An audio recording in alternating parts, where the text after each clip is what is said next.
Bienvenue. Aujourd'hui, on va s'intéresser au langage secret qui fait tourner tout le web. C'est une sorte de dialogue invisible qui se passe à chaque fois qu'on clique, qu'on fait défiler une page, bref, à chaque interaction qu'on a en ligne.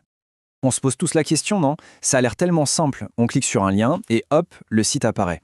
Mais en coulisses, c'est une toute autre histoire. Il y a une conversation super complexe et ultra rapide qui se joue entre les machines.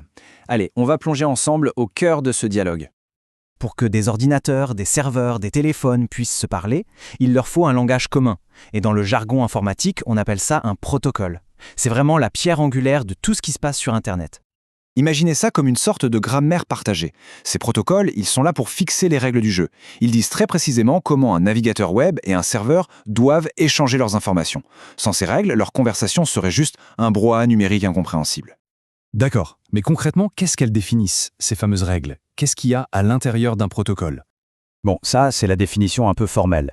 Mais pour le dire simplement, c'est comme un mode d'emploi hyper complet qui garantit que deux logiciels peuvent discuter sans aucun malentendu sur un réseau.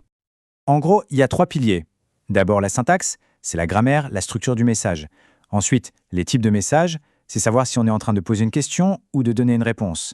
Et enfin, la sémantique, c'est s'assurer que les mots ont le même sens pour tout le monde.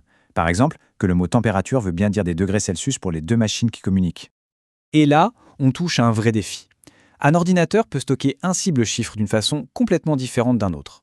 Alors, comment on fait pour être sûr que l'info envoyée est bien celle qui est comprise à l'arrivée? Pour ça, il existe 2 grandes philosophies. La première stratégie, c'est la forme canonique. C'est un peu comme si tout le monde se mettait d'accord pour parler une sorte d'espéranto informatique, une langue neutre. C'est hyper fiable, ça marche avec n'importe qui, mais ça demande un double effort, traduire en partant et traduire en arrivant. La deuxième, le destinataire s'adapte, est plus direct. L'expéditeur envoie les données dans son propre format et c'est au destinataire de se débrouiller. C'est bien plus rapide si les deux systèmes sont similaires, mais ça peut devenir un vrai casse-tête dans le cas contraire.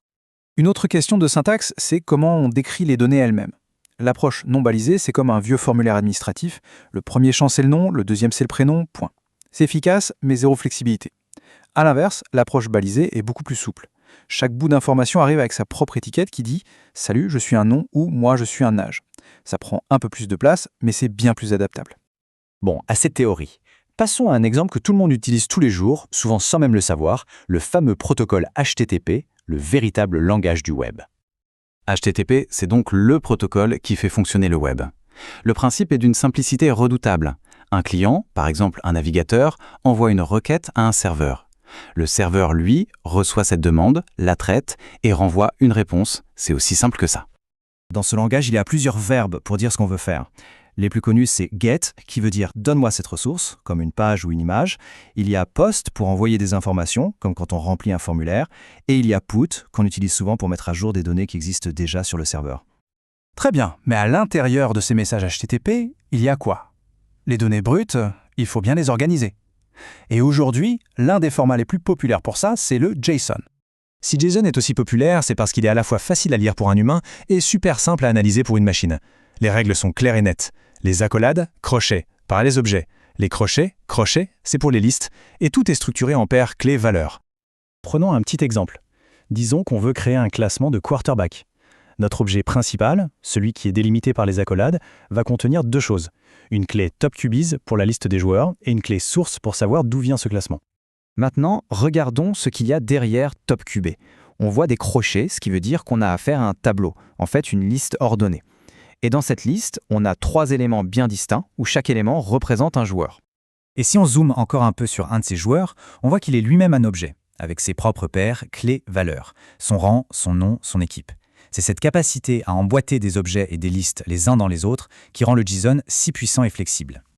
Et bien sûr, la donnée la plus cruciale de tout notre objet, la source. Qui est-ce? C'est Eric. Voilà, une petite touche personnelle pour rappeler que même les données peuvent avoir une âme. Mais attention, ce langage n'est pas gravé dans le marbre. Le HTTP qu'on utilise aujourd'hui a énormément évolué depuis ses débuts. Regardons un peu comment il s'est transformé pour rendre le web toujours plus rapide. Au tout début, avec HTTP 1.0, c'était vraiment l'âge de pierre. Pour une page web avec 10 images, il fallait établir 11 connexions séparées. C'était d'une lenteur incroyable. HTTP 1.1 a apporté une révolution, les connexions persistantes. On pouvait tout télécharger via une seule et même connexion, un gain de temps fou. Ensuite, HTTP2 a poussé le bouchon encore plus loin avec le multiplexage. Sur cette unique connexion, on pouvait demander plusieurs choses en même temps. Et enfin, HTTP3 change carrément de dimension en utilisant un tout nouveau protocole en dessous appelé Quick pour encore plus de vitesse. Ce graphique, il résume tout. L'impact de ces évolutions est énorme. Chaque nouvelle version du protocole a littéralement fait fondre le temps de chargement des pages. On est passé de longues secondes d'attente à une quasi-instantanéité. Et c'est vraiment ça qu'il faut retenir.